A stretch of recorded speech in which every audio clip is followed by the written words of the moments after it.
समस्त को नमस्कार। Praise the Lord. आमे क्रमागत भाव लेवी पुस्तकर बलि विषय आलोचना करुचु। प्रथम बलि आमे पापार्थक बलि देखिलु, तापरे होम बलि, तापरे भक्ष्य नैवेद्यर बलि, तापरे शेष बलि आमे देखिबा मंगलार्थक बलि बा मंगलार्थक नैवेद्य। ताहा आपण माने लेवी पुस्तक 2 पर्व रे पाइबे एवं 7 पर्वर 11 रु 21 पर्यंत पाइबे। एतकी भितरे मंगलार्थक बलि विषय प्रकृत रे वर्णना करा जाए। आ सेही बलि विषय गोटे टिक आलोचना करिबा। आ आजिका डेट रे तार रहस्य अर्थ केमती सेटा हमें देखिबा। एही नैवेद्यर अर्थ होची ईश्वरंक सहित रहिबा पई जो शांति रे रहिबा पई ताहा होची रक्त। मंगलार्थक बलिर अर्थ होची ईश्वरंक सहित शांति रे रहिबा पई रक्त दरकार। आ रक्त द्वारा ईश्वरंक सहित शांति रे रही हबो। तेणु एही नैवेद्यर अर्थ रक्त द्वारा ईश्वरंक सहित शांति रे रहिबा विषय को बुझाए। ईश्वरंक सहित शांति रे और सौभाग्यता रे रहिबा विषय को बुझाए। तापरे नीति अनुसार जदि हमें देखिबा मांसर कार्य सरला पर जोटा बलि कर्जा मांस बलि हला मांस हला सब सरला पर सेही मांस को बा बड़का जो रहिला ताहा काकु दिया जाए ना जाजक मान को दिया जाए। आ जो मांस दिया गला सेही मंगलार्थक बलिर मांस सेठाकार जाजक माने जो माने सफा सुतरा करती कि गेस्ट आसी किए अच्छी से माने समस्ते ता भोजन करेंगे खाई पारे। आउ से माने जो भोजन करेंगे खाइबे सेटा ईश्वरंकर उपस्थिति रे खाइबा को पड़ो। ईश्वरंकर सानिध्य रे खाइला परी खाइबा को पड़ो। ए प्रकार विश्वास तांको करिया पड़ियो। जो मंगलार्थक बलिर रहस्य में देखिलु ईश्वरंक सहित रक्त द्वारा शांति रे और सौभाग्यता रहिबा विषय को बुझाए। आउ एहार मांस को सेठारे सेवक मानकु बा लेव्य मानकु जो माने रहंती झाड़ू मारंती परिष्कार करंती सेही मानकु दिया जाए। अन्य जाजक मानकु नहे से मानकु दिया जाए। आउ तांकर सांग साथी जदि केही आछंती गेस्ट से माने खांती ताहा मध्य ईश्वरंकर उपस्थिति रे से माने खांती। तो यही जो पशुर रक्त द्वारा ईश्वरंक सहित शांति रहिबा विषय जो मंगलार्थक बलि बुझौछि आजिर अर्थ सेटा कोन कहिबो। तेणु आमे देखिबा आजिर अर्थ कलसी 1:20 पुणी ताहांक क्रूसर रक्त रे से शांति स्थापन करी ताहांक द्वारा आपणा सहित समस्तर मिलन करंती।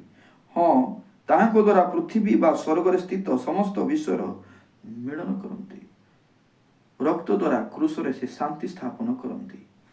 पुरातन नियम रे मंगलार्थक बलि रे जो पशुर रक्त मनीष ईश्वर सहित शांति रे रहिबा पई जो सौभाग्यता देउथिला एबे आजिका डेट रे जीशुकर रक्त क्रूस रे शांति स्थापन करी आपन को एवं मते समस्त को मिलित करिछि। कहिबार अर्थ आज आम निकट कौन सी समस्या नहीं। अनेक लोक माने आज पर्यंत भाई आपन स्वर्ग जीवे कि कहले तांके द्वंद्व पड़ती कहीं जानती। एक तो शिक्षार अभाव अच्छी, एक तो शिक्षकर अभाव अच्छी, प्रांजल आलोचनार अभाव अच्छी। लोक माने स्वर्ग जीवा पाई मु दुखर सहित कहूची समस्ते निजको देखते निजर कर्तव्य को देखते से माने बाइबल द्वारा विश्वास को देखती ना। मु रागुची मुझे करुची सेमती को केमती कहि पारबी किंतु बाइबल रे क्रूस रे हमकु ईश्वर सहित शांति रे जुड़वा पई से रक्त दैछंती समाधान करिछंती बोले लिखा अछि। एटा होछि प्रकृत रे विषय। जदि हमें स्पिरिट 10:36 मते देखिबा टिके 36 से तो जीशुंको द्वारा शांतिर सुसमाचार प्रचार कले इस्राएल संतान गण निकट एही वाक्य प्रेरण कले से जीशु ख्रीष्ट समस्तंकर प्रभु। जीशुंको द्वारा शांतिर सुसमाचार आसला। शांति देले को शांति देले ଖାଇବାର ଅଭାବ ହେବ ନାହିଁ, ସମସ୍ୟା ହେବ ନାହିଁ, ରୋଗ ସେମିତି କି ନାହିଁ। ପାପ ନିମନ୍ତେ କଷ୍ଟ ପାଉଥିବାର ସମାଧାନ, ଶାନ୍ତି। ପ୍ରଭୁ କ୍ଷମା କଲେ, ଶାନ୍ତି। ଲୁକ 14ର ଯଦି ଆମେ ଦେଖିବା, ଲୁକ 14 ପର୍ବରେ ମୋତେ ଗୋଟେ ବର୍ଣ୍ଣନା ଅଛି, ମୁଁ ପଢ଼ିବି ନାହିଁ। 14 ପର 15ରୁ 24, ଲୁକ 14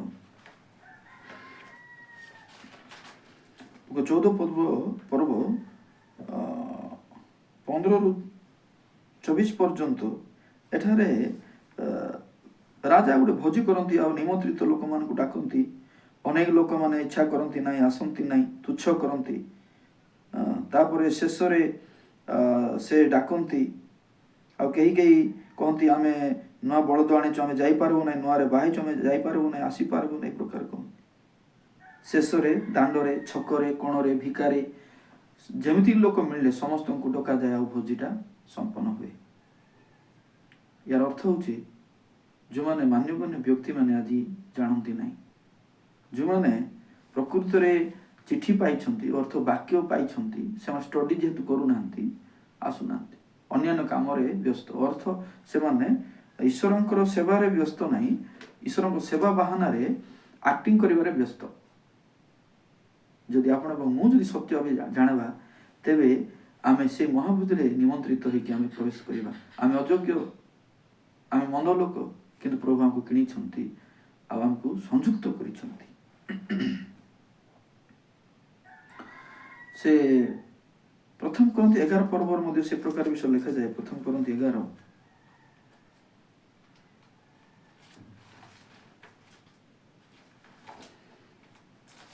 17ରୁ 26 ଟିକେ ଲମ୍ବା ଅଛି, ଆପଣମାନେ ଦେଖିବେ। 17ରୁ 26 ଏଠାରେ ଯୀଶୁଙ୍କର ପ୍ରଭୁ ଯୋଉ କେମିତି କ'ଣ କରାଯିବ, ସମସ୍ତେ ମିଳନରେ କରିବା ଦରକାର, କାହାକୁ ଜଗିବା ଦରକାର ଅଛି, କାହିଁକି ତାଙ୍କ ରକ୍ତ ଦ୍ୱାରା କ'ଣ ମିଳନ ଘଟିଛି, ସମାଧାନ ହେଇଛି, ସେଇ ବିଷୟ ପ୍ରକୃତରେ ଏଠାରେ ବର୍ଣ୍ଣନା କରାଯାଇଛି। ଜିହୁଦା 1:12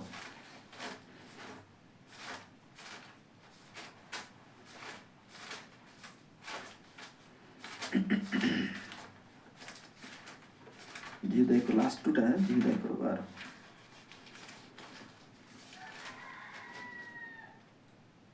ସେମାନେ ନିର୍ଭୟରେ ତୁମାନଙ୍କ ସହିତ ଭୋଜନ ପାନ କରି ତୁମାନଙ୍କ ପ୍ରେମ ଭୋଜିର କଳଙ୍କ ସ୍ୱରୂପ ଅଟନ୍ତି। ସେମାନେ ଆପଣା ଆପଣା ଉଦର ପରିପୂର୍ଣ୍ଣ କରନ୍ତି। ସେମାନେ ବାୟୁ ଚାଳିତ ଜଳଶୂନ୍ୟ ମେଘ ତୁଲ୍ୟ। ସେମାନେ ଦୁଇଥର ମୃତ ମୂଳରୁ ଉତ୍ପାଟିତ ହେମନ୍ତ କାଳକୁ ଫଳଶୂନ୍ୟ ବୃକ୍ଷ ସଦୃଶ ଅଟନ୍ତି। ଏଠାରେ କୋଉମାନଙ୍କୁ ଲେଖିଲେ? ଯେଉଁମାନେ କି ବାକ୍ୟ ଗ୍ରହଣ କରନ୍ତି ନାହିଁ, ବାକ୍ୟର ବାହାରେ ଜୀବନ ଯାପନ କରନ୍ତି, ସେମାନେ ସେମିତି କୁହନ୍ତି। ଅର୍ଥ, ପ୍ରଭୁ ଆମକୁ ମଙ୍ଗଳାର୍ଥକ ବଳି ଦ୍ୱାରା ଯେଉଁ ରକ୍ଷା କରିଛନ୍ତି, ଆମେ ତାହା ଗ୍ରହଣ କରିବାର ଅଛି। ଆଉ ତାଙ୍କର କି ବଳି ଲେଖା ଅଛି? ତୁମାନଙ୍କ ସହିତ ଭୋଜନ ପାନ କରିବାକୁ ପ୍ରେମ ଭୋଜି ଲେଖା ଅଛି। କୋଉ ପ୍ରେମ ଭୋଜି ଏଟା? ଯୀଶୁଙ୍କର ପ୍ରେମ ଭୋଜି। ଯୀଶୁ ଯେଉଁ କାର୍ଯ୍ୟ କଲେ ସେଇ ଭୋଜିରେ ଅଂଶୀ ହେବାଟା। କିନ୍ତୁ ସେମାନେ କଳଙ୍କ ସ୍ୱରୂପ ଲେଖା ଅଛି, ସେମାନେ ଅଂଶୀ ନୁହନ୍ତି ଲେଖା ଅଛି। କିନ୍ତୁ ପ୍ରଭୁ ଆମମାନଙ୍କ ପାଇଁ ପ୍ରେମର ଭୋଜି ରଖିଛନ୍ତି। ପ୍ରକାଶିତ 3:20 ବି ଯଦି ଆପଣ ଦେଖିବେ,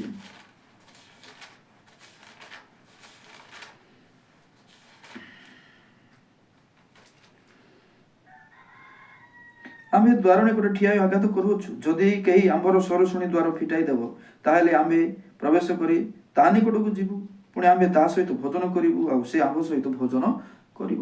ଇସ୍ରାଏଲ ଲୋକମାନଙ୍କର ଆଶା ଦଉନ୍ତି, ଶାନ୍ତିରେ ଗୋଟେ ଜାଗାରେ ମିଳନ କରିବା ବିଷୟ କୁହନ୍ତି, ଶାନ୍ତିରେ ଖାଇବା ବିଷୟ କୁହନ୍ତି।